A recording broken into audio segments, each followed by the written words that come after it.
Did Jesus ever claim to be the Son of God? Yes, he did. Jesus was arrested and standing before the high priest, the Sanhedrin. He's having his religious trial, so to speak. He hasn't gone to Pilate yet, not to the Roman government, but he's standing before the religious leaders and the high priest.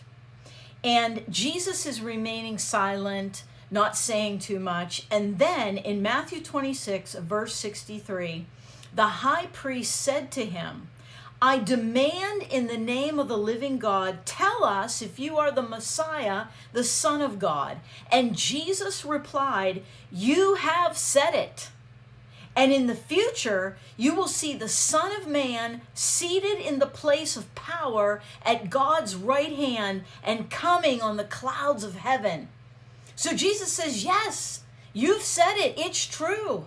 I am the Son of God, and one day you're going to see me coming in all my power. Then the high priest tore his clothing to show his horror and said, blasphemy.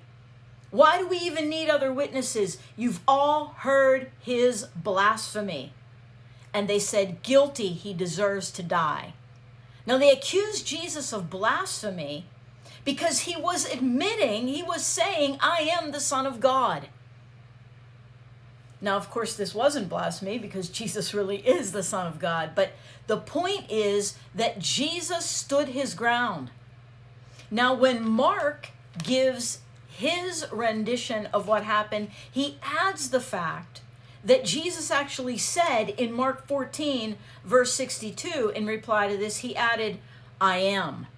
Not just it's what you have said, Caiaphas, but I am. And the reference there is back to God in the Old Testament saying, I am that I am. Jesus definitely claims to be God. And more than that, what would have irritated them even more was he references his second coming. He's pointing back to a passage in Daniel chapter 7 saying there's coming a day when I'm going to come in all my glory in the clouds of heaven.